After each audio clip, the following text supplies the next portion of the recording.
Hola, qué bueno saludarlos nuevamente desde nuestro canal católico. Esto dice el Catecismo de la Iglesia Católica. Vamos a hacer nuestro ejercicio reflexivo sobre el Evangelio del próximo domingo, 2 de abril del año 2023, que es precisamente Domingo de Ramos. Son prácticamente los dos capítulos de Mateo 26 y 27. Pero en este ejercicio vamos a leer únicamente 4 versículos, porque vamos a concentrarnos, vamos a fijar nuestra atención en ese episodio en que Pilato pregunta al pueblo a quién quiere que suelte, a Barrabás o a Jesús. Y el pueblo, aconsejado, arengado por los ancianos y los sacerdotes, dice que suelten a Barrabás y que a Jesús lo crucifiquen, ¿no? ¿Por qué? Porque esa es la situación actual de la iglesia. Vamos a verlo, vamos a verlo con la ayuda del Espíritu Santo, de que esa es la situación actual de la iglesia y la del mundo en general. Entonces, pidámosle a nuestro Padre Celestial en nombre de su Hijo Jesucristo que active en nosotros el Santo Espíritu que nos dio en el bautismo para que este ejercicio se haga como Jesús quisiera y merece que sea realizado. Espíritu Santo, ilumínanos y santifícanos. Espíritu Santo, ilumínanos y santifícanos. Espíritu Santo, ilumínanos y santifícanos. Lectura del Santo Evangelio según San Mateo. Gloria a ti, Señor. Por la señal de la Santa Cruz de nuestros enemigos, líbranos, Señor Dios nuestro, en el nombre del Padre, y del Hijo, y del Espíritu Santo. Amén.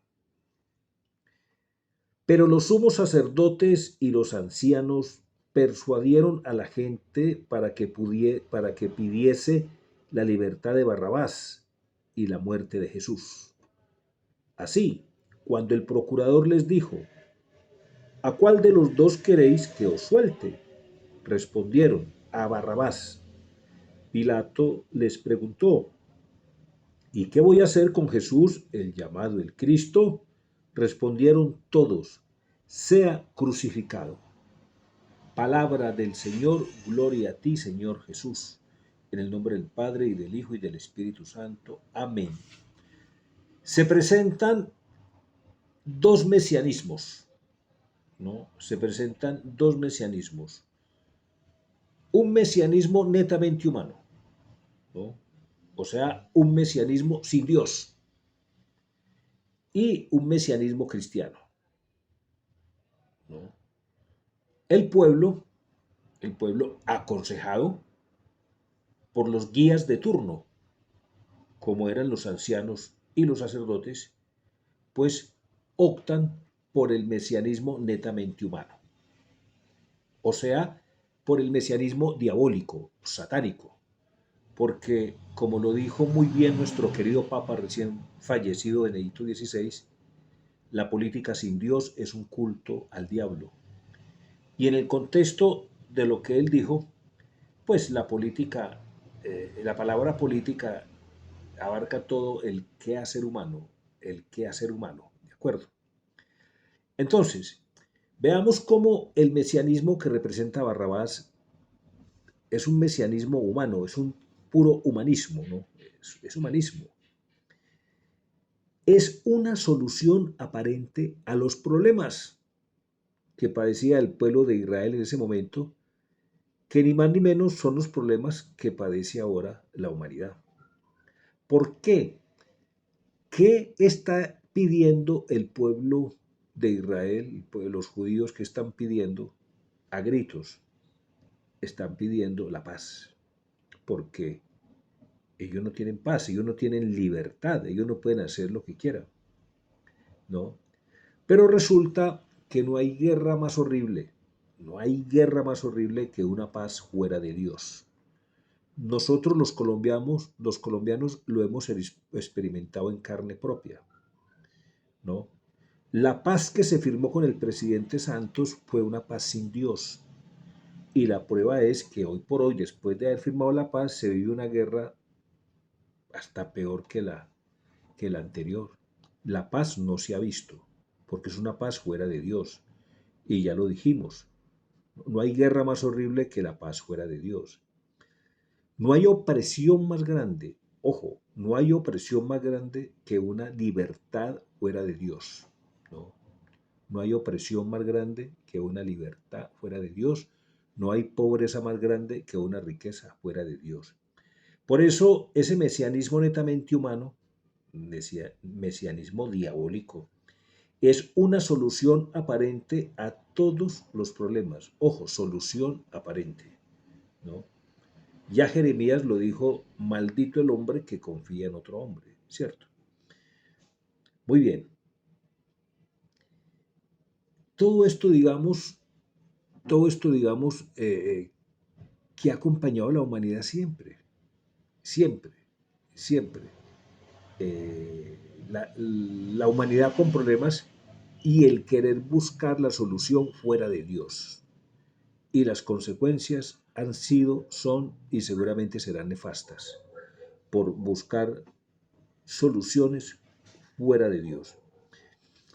Esto se puede resumir en una palabra que tiene sinónimos. Esa palabra, ese mesianismo netamente humano, no es otra cosa más que el comunismo, que tiene sinónimos, el modernismo, el progresismo, ¿sí? Eso viene a ser lo mismo, ¿no? Y la iglesia siempre ha estado en contra del comunismo, ¿no? Pero ahora fue permeada por el comunismo y es evidente, pues, y esto es muy evidente.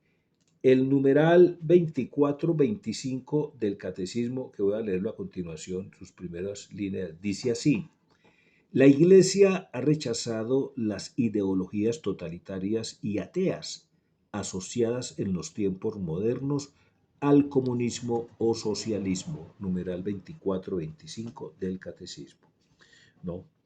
Entonces, ese mesianismo que se ve en Barrabás, que es un mesianismo netamente humano, o sea, es un mesianismo sin Dios, y como tal es un mesianismo diabólico, pues no es otra cosa que comunismo, porque es una solución aparente a los problemas del hombre, ¿no? Muy bien. ¿Que la situación actual de la iglesia es esta? Sí, sí, porque hoy va a tocar escoger, hoy toca escoger entre la iglesia y la antiiglesia. Ya hay dos iglesias, una antiiglesia y una iglesia. Y las dos están en conflicto, las dos están peleando, están en batalla. ¿Quién dijo esto? ¿Quién lo profetizó? San Juan Pablo II fue muy claro. Son palabras de San Juan Pablo II, ¿no? La batalla final, ojo, la batalla entre la iglesia y la antiiglesia ya ha comenzado, ¿no? San Juan Pablo II lo dijo muy claro. Y el catecismo de la Iglesia Católica en el numeral 675 lo dibuja muy bien, lo dibuja muy bien. Dice, antes del advenimiento de Cristo, es decir, antes de la parucía, o sea, la segunda venida de nuestro Señor, ¿no?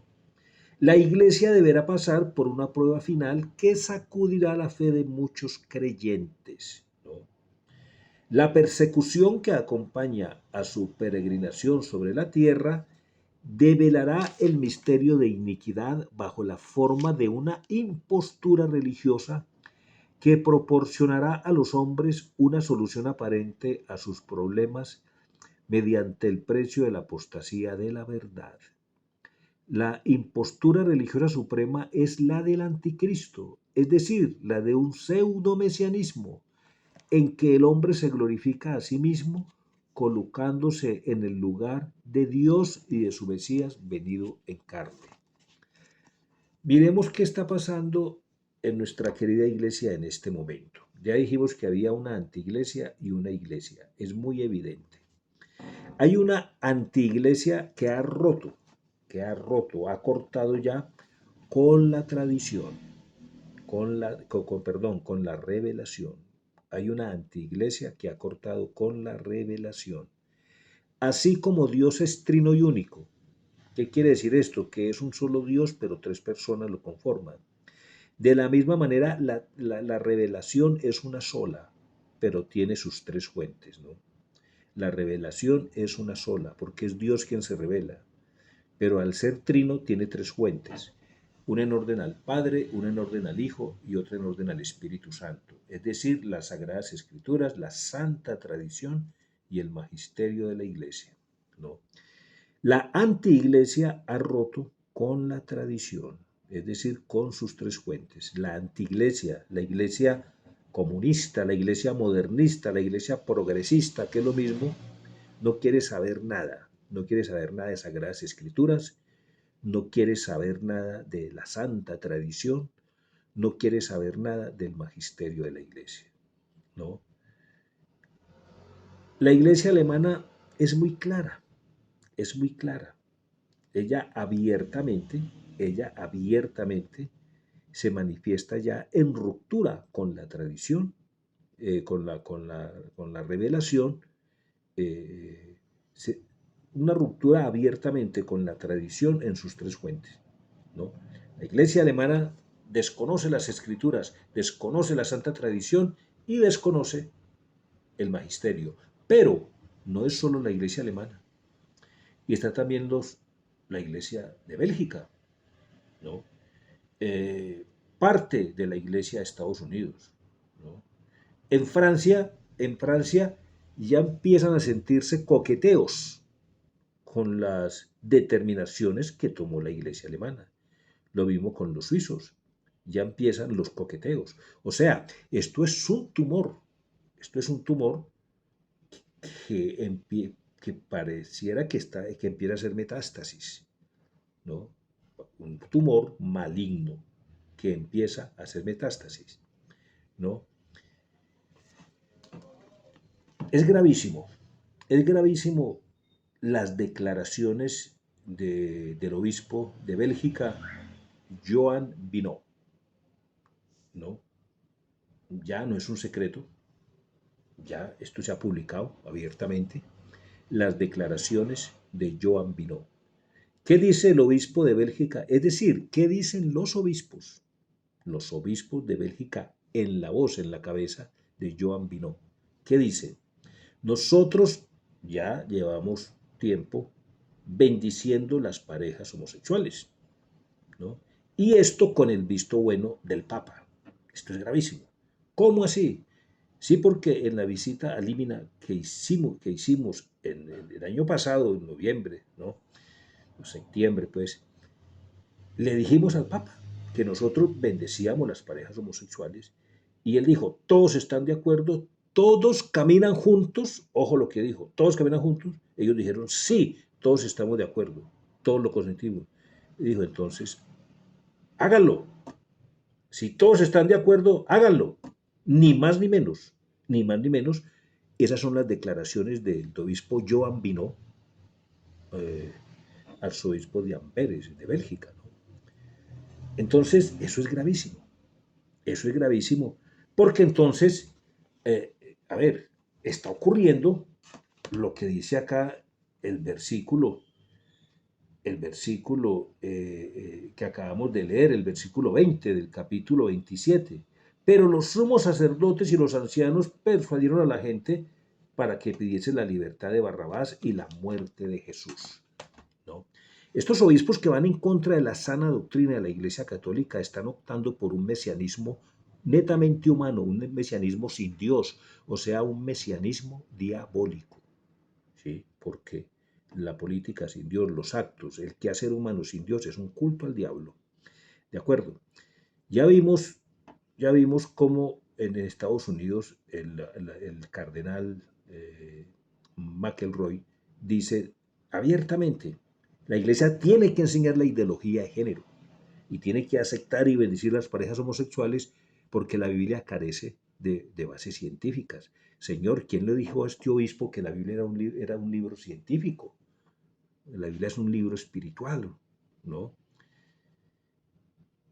Hombre, un laico se preguntaría uno, pero uno de laico podrá saber más que un obispo de estos, o que el papa, o que el teólogo más encumbrado.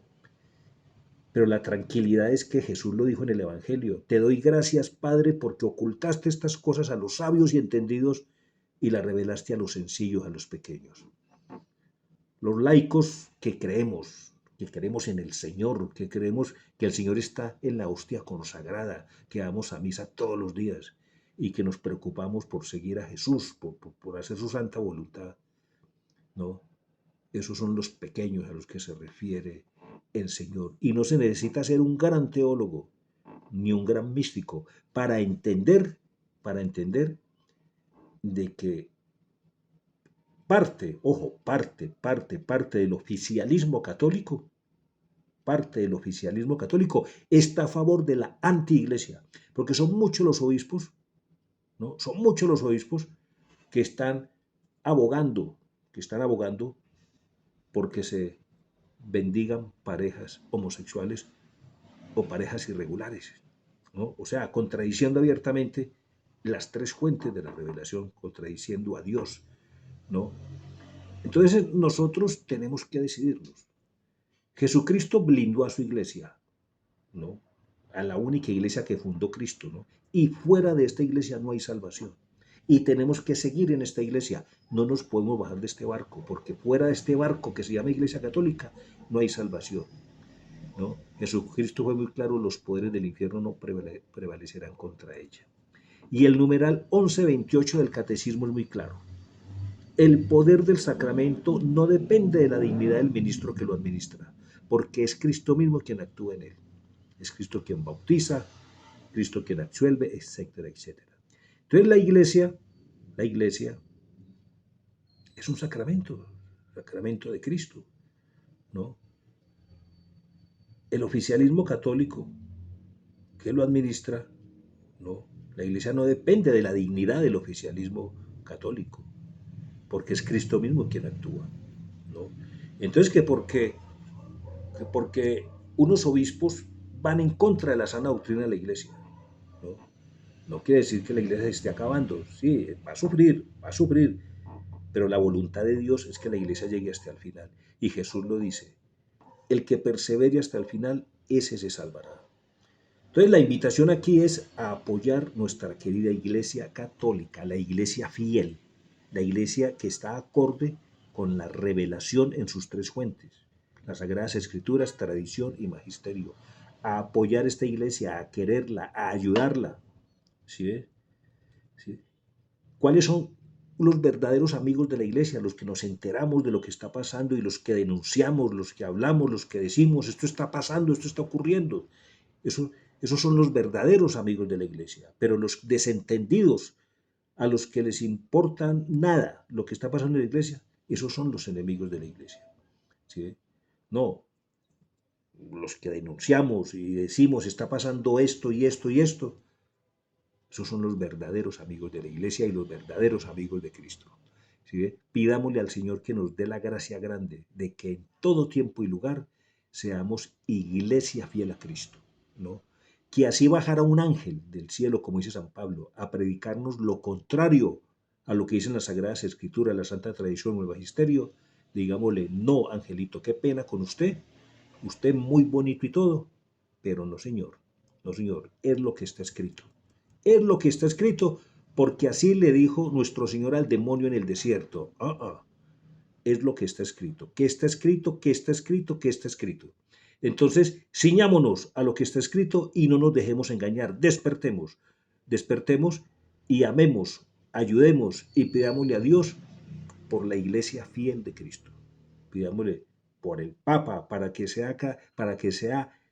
piense, hable y actúe acorde a la santa voluntad de Dios, acorde a la sana doctrina de la Iglesia Católica, igual con todos los obispos, ¿no? Y que si es su santa voluntad, la Iglesia de Alemania, la Iglesia de Francia, de Bélgica, de Suiza, de Estados Unidos, toda la Iglesia que se ha apartado de la Santa Iglesia, reaccionen y vuelvan, convertidos a formar parte de este único rebaño de Cristo que se llama Iglesia Católica. Gloria al Padre y al Hijo y al Espíritu Santo, como era en el principio, ahora y siempre, por los siglos de los siglos. Amén. Saludos a sus familias, Dios los bendiga.